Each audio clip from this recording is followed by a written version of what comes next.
Greetings, everyone, and welcome to the fifth episode of SIRDCAST. And with me, I have Martijn Vogelaar, who is the second drum major of the Fifes and Drums of the Dutch Marine Corps.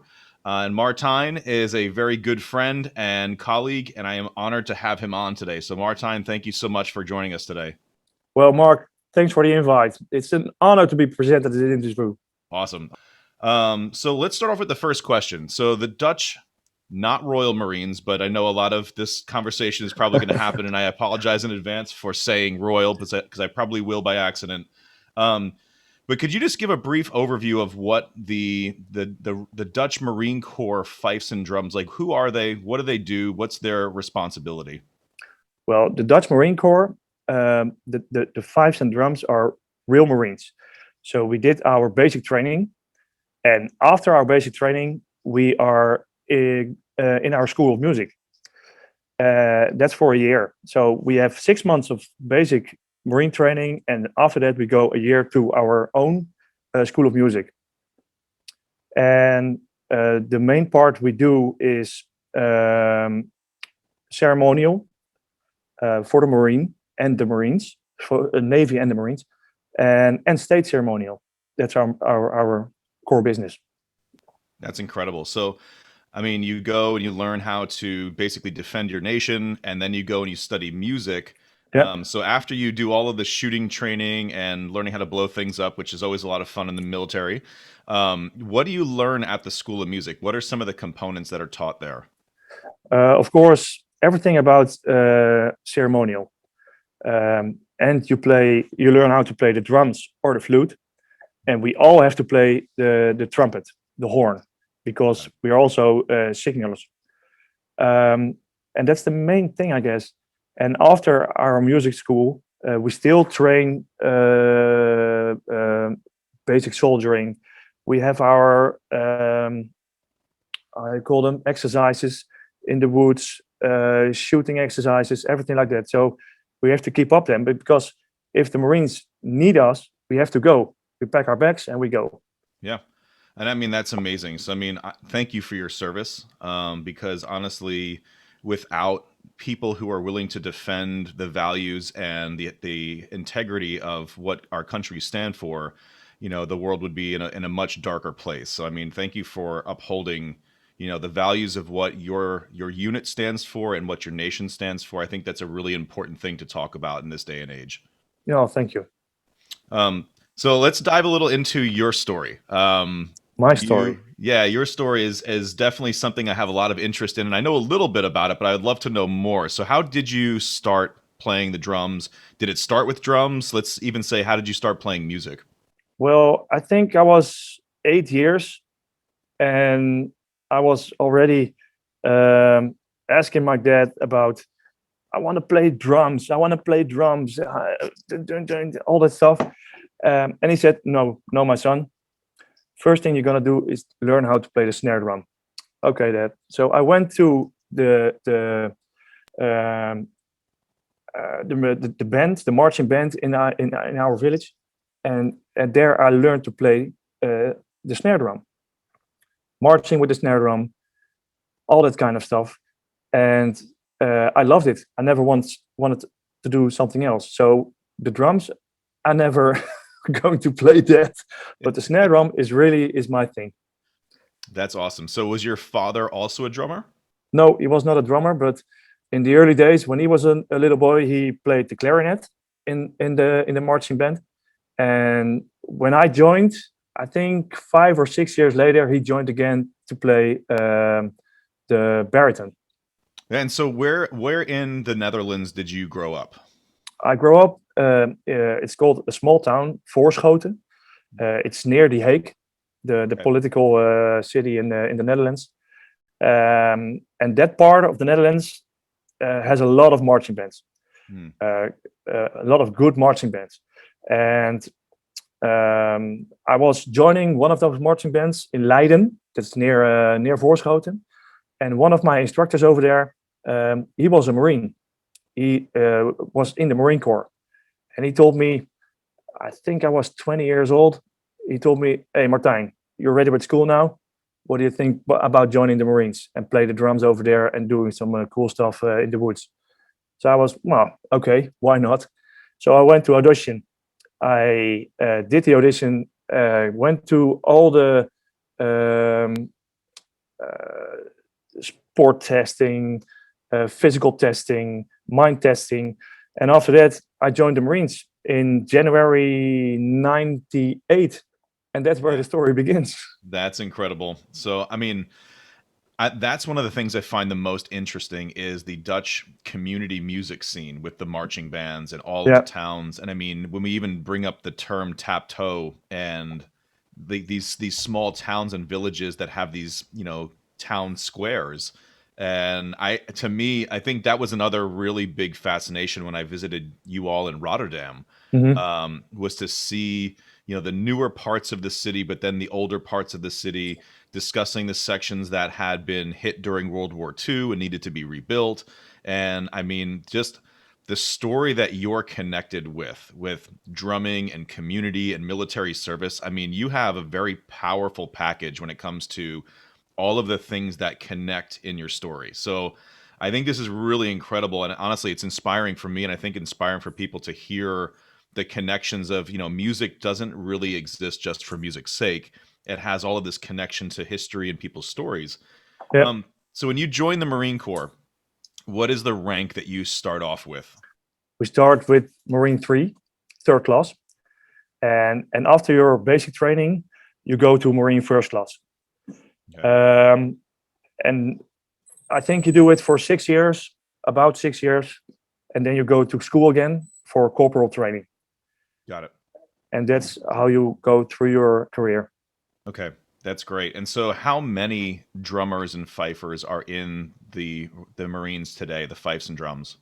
Oh, in Rotterdam, actually, I think we're on 15 or 16. Oh, 16 guys.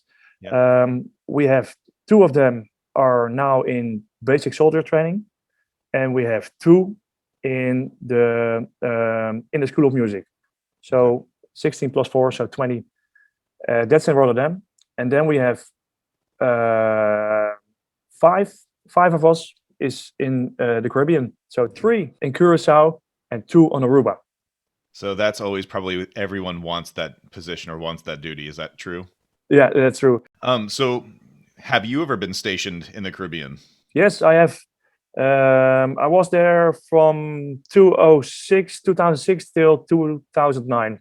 Okay. I've been living there on Aruba for 3 years, and I was there as a Marine. Mm-hmm. And if there were any of those things that we need to do for ceremonial or something like that, I did that. Okay, so that was my job. Is that position similar to the one in Rotterdam, like the same types of duties, or is that position different?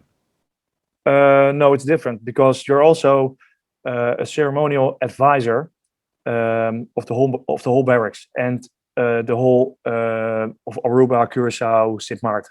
Got it. So you have to do all the ceremonial stuff. So the basic thing you do is there is you're a Marine, so you're in the squad and you're training and you're doing all other things. But when there's something ceremonial, that's the main thing you have to do. That's the core business. Yeah, incredible.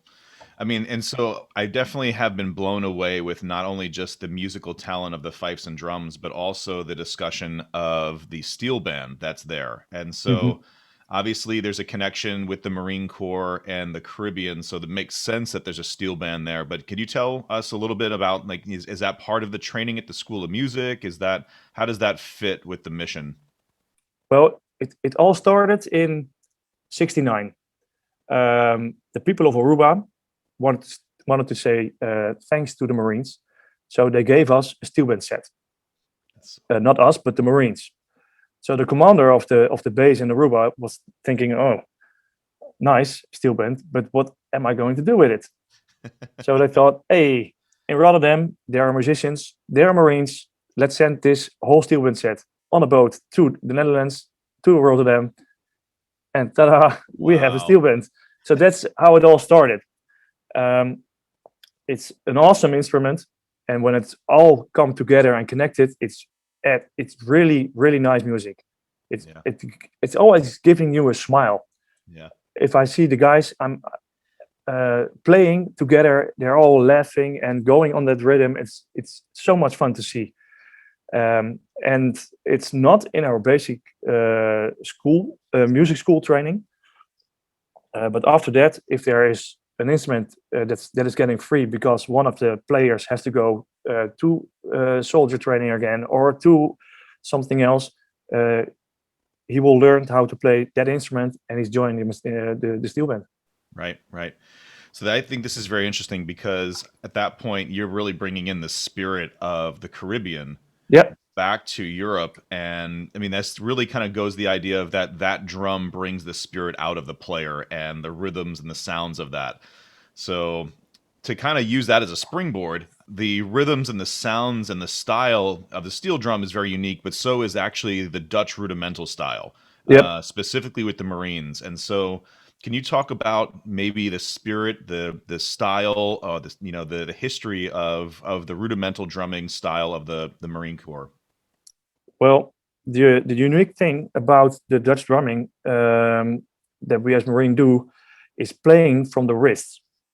So we hold the sticks in our wrist and we play every beat we play. We almost lost this unique style because of after the World War, there were a 9 month of training of how you call it? Let me think. For small service. So everybody has to be in the service for 9 months, also the musicians, and after that they like conscripts, like a coordination of the hands. Yeah, it's all about timing, and the synchronization with the hands. We play everything from above, so we try to do it in a small building up. So we have a great roll, and everybody's in the same timing. Yep. And if we have also some stick work in our marches, but that's on the 1 count rest, or and so we can do a turn or a twist or putting our sticks up together. We try to do all our rolls from above, and that's it's visual nice, but it's also for us to stay in the right timing. Yeah, I love it. Yeah, that's perfect. So do you practice that with a mirror? Yeah, we have a mirror. Actually, this it's a funny story. 2 years ago, we were with you in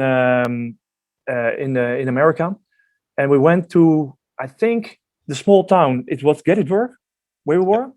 Yeah, we visited the Gettysburg Fife and Drum Corps, and they were using a mirror. There was a little bit.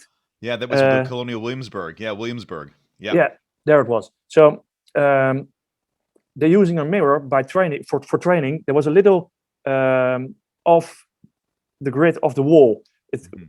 And so we took some pictures, and and now we have the same thing in our barracks now.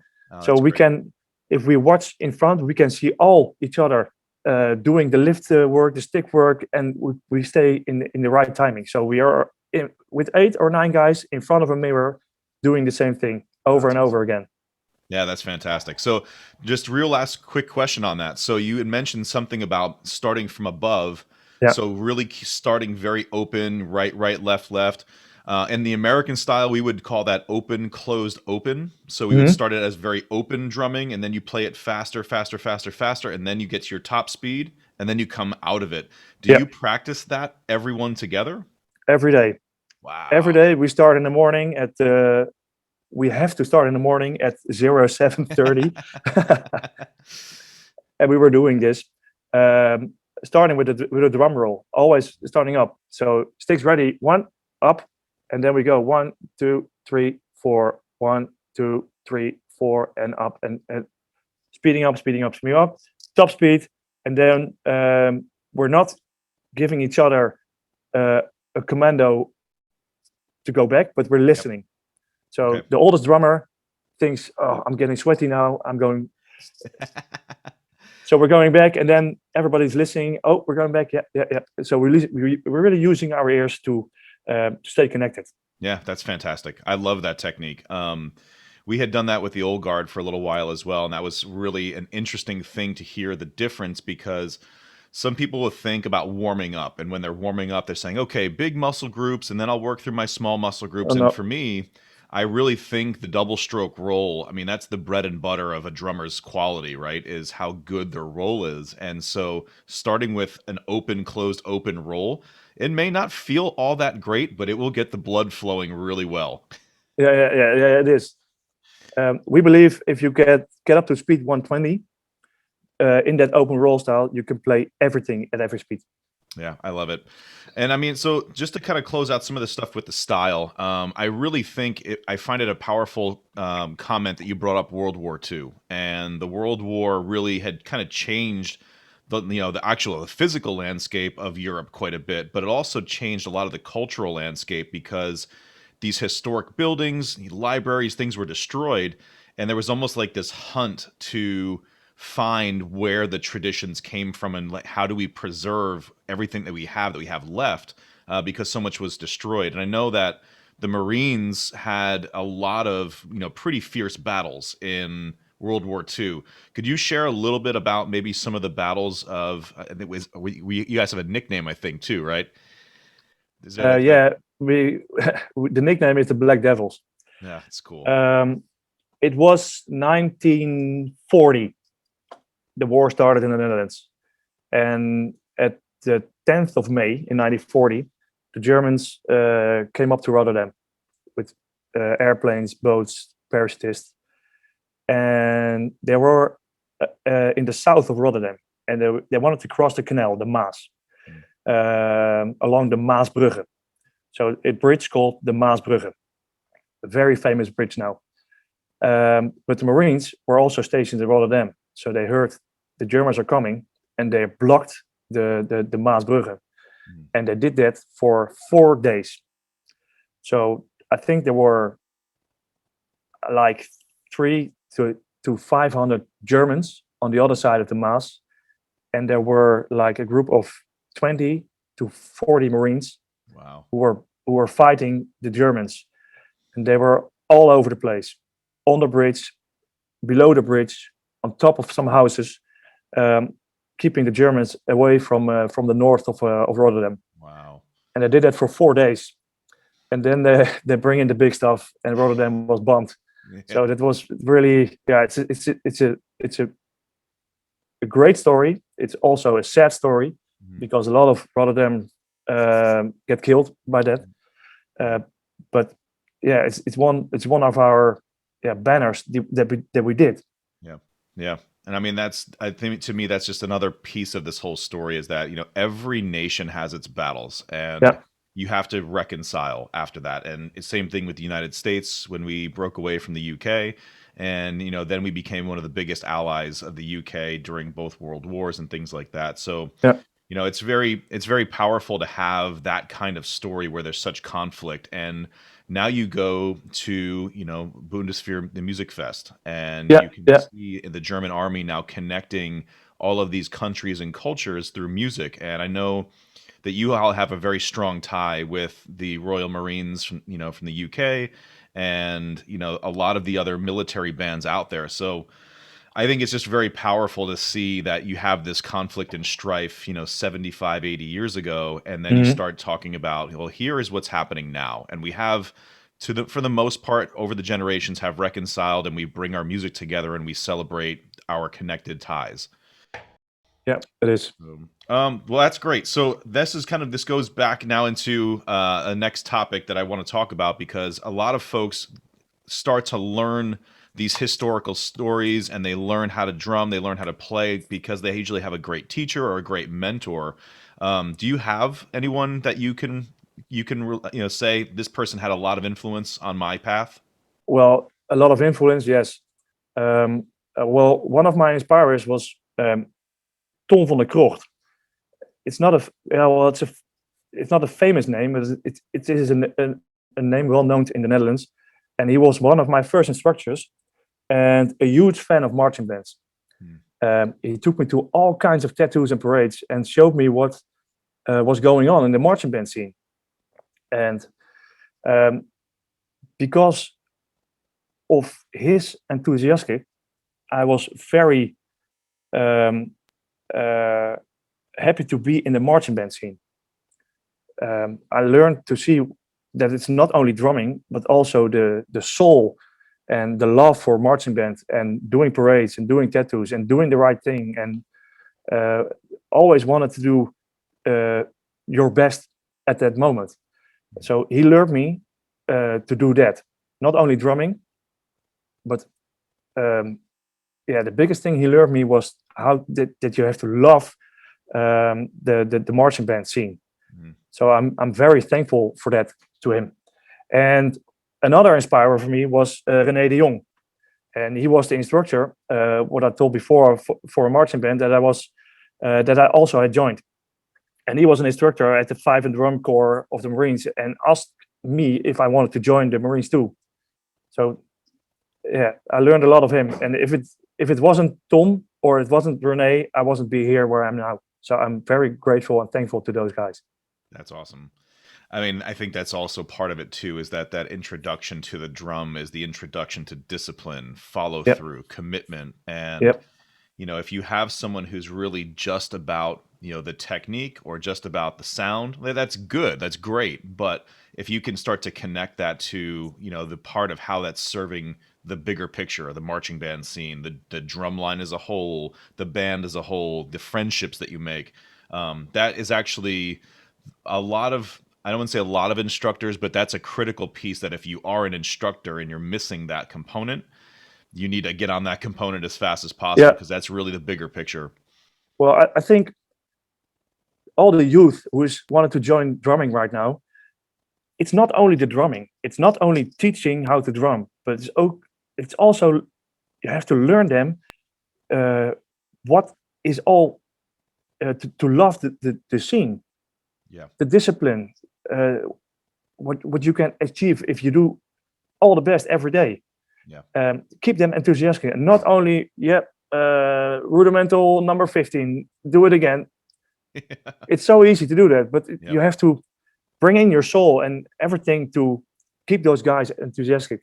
But if they turn 16 and they can go to the pub and can go soccer and girls and everything like that, you've lost them. But if you learn to love them, how to work with marching bands and what to do and what there is to do, you can keep them in your band. And I love that, because I think what that also does is it gives them the awareness of what maturity looks like. How can you start to separate yourself from your own ego and be a part of something bigger? And that's a challenge, of course, with everyone. Everyone has that personal battle, right? But the earlier you can grab those kids and the younger they are, and they can start to see that, the more of the rest of their life they can try to work and achieve other goals, larger goals on behalf of a bigger picture. And I think that's something as well. I definitely know so many folks that, they're challenged by ego. They're challenged by their place and how they fit. And I think that's a very powerful conversation, is when you can get a young musician and you can get them to see the value in being a part of a team, and it's not just about them. All of a sudden, the world starts to open up, because so many other people that do great things for the world have that same philosophy. And it's weird, because sometimes these kids are 12, 14 years old, but they sometimes act like they're 35, 40, 50 years old. And I know some 50-year-olds who act like 14-year-olds. So, well, that's awesome. So let's hop into another topic real quick. So you have been a part of some incredible performances. I've seen some pictures and videos of just some like the eyes. It looks like something out of a movie. Could you share a few experiences of maybe some of your favorite performances? Well, my favorite performances, I think I did them in the UK. The first one was joining the Royal Albert Hall concert of the Royal Marines band service. It was awesome. It really was awesome. And we did also the beating retreat at the 350 years core birthday of the Royal Marines. Wow. Also awesome. So that were two of my favorites, I guess. And so, yeah, top two. That's really amazing. Top two. All right, and then so on this note, I mean, some of your duties are royal duties, and you have this incredible photo over your shoulder there. Can you explain who that is, and maybe have you performed for those folks? Yeah, we perform for them a lot. It's our queen and our king. Sorry, the king and queen of the Netherlands, and we see them a lot. Of course, we do a lot of state ceremonial. So, and also we did his inauguration 10 years ago, I guess, 2013. 2013. So it was also a very great gig, but my legs were definitely dead at the end of that day. So thank you, Queen and King, for that. But yeah, they're two very nice people, of course, who love state ceremonials. That's great. I mean, and also that helps support the military music scene when you have somebody, in charge that finds the value in there. Yeah, it is. Yeah. Yeah, I mean, definitely. I think that's another thing we have in common is standing still for very long periods of time. We can share many stories of the ups and downs of that. Luckily, I say that I've never had a situation where I have fallen. So No, no, I'm grateful for that. same for me. But yeah, it's when you are 3 hours in standing still and you have to step off. Yeah. Yeah, don't be quick because your knees are really crying. Yep. You can't hear them, but I feel them. Yeah, absolutely. We were doing President Obama's first inauguration, and what was very funny is that we were there, and unfortunately, Senator Kennedy at lunch ended up having a medical issue, and they had to bring in the emergency team. And so that, of course, while we were all standing at attention for already about an hour and 15 minutes, added another 45 minutes of just the hospital workers going to get him, and you saw the ambulance bring him on the gurney, and we said, "Oh no, what's going No, on?" no. So we were there close to about 3 hours before we actually took the first step to do the pass and review, and on that first step, you could hear everyone go, "Ugh." Yeah. Oh. Easy, easy, easy. Yeah, exactly. Yeah. Well, awesome. All right, so you're obviously very passionate about your fife and drum history, your mentors, the folks that you are very lucky to lead now. How do you see the future of fifing and drumming? Like, what are some thoughts that you have about where this is all going?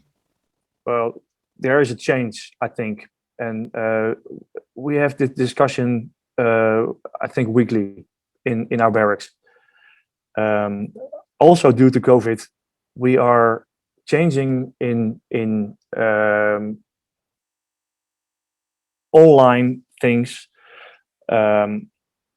So it's very, you have to be very moving forward, thinking forward to every time to be a step ahead. So I think that's very difficult. You have to be very, well, you have to change, but because if you don't change, you're losing it. Yeah, yeah. But I think you're finding a very unique position, right? So you're trying to maintain tradition, but you're trying to also keep it relevant so that the tradition doesn't die. Yeah, And that is not, I mean, that's an art form within itself. You have the pragmatic side, which is very much like here are the strict rules of the tradition. But then you have to have the right side and, trying to think of how the brain works to create it, to keep it creative. yeah, And I love the fact that you pulled the idea of the mirror from Williamsburg, because all of us can find these little tips and tricks from these other traditions and kind of wrap them up there. And I wanted to ask this about the style one more time and go back to this, because I feel like this is one more thing that is unique to Dutch rudimental drumming and keeping that part of the tradition as it moves forward. Because I see it not only in the Marines, but I also see it in the marching bands, is the height of the drum and how long the sling is to keep that drum at the height on the leg that it is. So what is a little bit of that tradition? well, the tradition is because we're playing from the wrist and not with our elbows, from our elbows. So we can keep the drum low, and because we don't have to have a lot of movement, we can play very steady. We don't have to swing a lot, Yeah. And if you can play it steady, you can also march very steady. Mm-hmm. And that is where the tradition is coming from. That makes a lot of sense. And I also heard something about the rifle. Is that something with the length of the strap? Um, I heard something along the lines of back in the day, and maybe Ed told me this, but it was something where you could take the drum and throw it over your pack. Oh and yeah, rifle out. it is. We have 2 rifles beneath the drum. No, not that. How you call it? Bandoliers. Yeah, bandoliers. Yeah. Yeah. So if we are marching with our troops behind us Mm-hmm. and we're going through the city and we're passing that city, and we don't have to drum anymore, we can click off, do it on the bandoliers on our shoulder, and we can march with that thing. So that's why they're under it. So it's still the tradition. And when it's done, up, off, on the hook again, and play. So you don't have to stop. You can march through. You can march on, put on your drum again, and play. Yeah, that's cool. So I mean, are other groups doing that? I mean, is that strictly a Marines thing, or is that a Dutch thing? It's a Marines thing. It's not in the marching scene. It isn't happening very much. Yeah. Because they don't have to march the troops forward. We do. So if they're using it, it's just for show. Got it. Yeah, and that's what a lot of the groups in the U.S. are doing too. They don't really use it as much for marching, throwing it over the shoulder. They are using it kind of as the excess rope, because we keep it from the rope tension and the rest of the rope goes underneath. Yeah. Well, I know for a fact that a lot of youngsters are always looking up to the Marines and the fifes and drums in the Marines, and I think you all have an extremely important role and influence over that. And it's exciting to hear that this is a conversation every week, because it's one thing to address it. It's one thing to kind of have the back and forth. Maybe sometimes it's an argument over a beer. Sometimes it's whatever else. Where's this thing going? But I don't ever think there's one answer, and Nope. You're constantly just going back and forth. And that idea of iron sharpening iron is this battle back and forth of what can be the right answer. And I'm just really grateful that conversation's happening in your barracks. Oh, thank you. Yeah, mostly it's with a beer. I have to be honest. Those are the best ones. They are the best ones. But yeah, the greatest ideas came up if you are in the right mood. Yeah. Well, luckily the Lord blessed us with a little bit of alcohol. It's just being responsible with how much you intake. Well, I would say orange juice, but no, it's yeah. I have to say it's a little beer. Well, awesome. And so, I mean, this goes into a little bit of the future as well, but from an education point of view, is that something that the Marines have as well as maybe part of their mission for recruiting and things like that? Do you do performances? Obviously, we're in COVID, so COVID is not necessarily the greatest example, but maybe pre-COVID, where do you do school performances, things like that as an outreach? No, we don't do school performances. We try to step out and show ourselves, but mostly it's the online thing. And we do in Marine or in marching bands, we gave some clinics. They're calling us, oh guys, can you give us a clinic about Dutch drumming or rudimental drumming? And then we step off and we go to do some clinics and also recruitment. Awesome. Yeah. That's really exciting. And I think that's something that when we come out of COVID, we were very excited to try to continue doing that and have, you all come back to the States. That was a really exciting time when you all came over for the Westbrook muster. Yeah, that was really nice. We definitely know that after COVID, things are going to look different. And so one of the discussions we're having is how do we try to bolster this traditional drumming scene, the fife and drum scene? How do we try to create the next step in what this tradition is? And so I truly do, and I'm honored to look forward having this conversation continuously with you. Definitely, I rely on your expertise and your passion for drumming.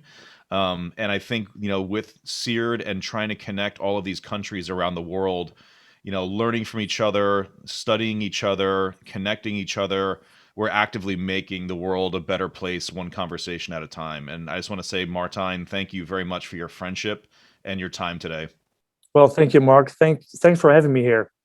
It's really a great honor to be present in this third podcast. Perfect. Yeah, absolutely. And so, everyone, I hope you enjoyed today's episode. Martijn, if people wanted to find out more about you or your unit, where can they do that? On social media, Facebook, Instagram. You can follow us at Tamboers en Pijpers van het Korps Mariniers. Just thumbs up and you can see everything we do.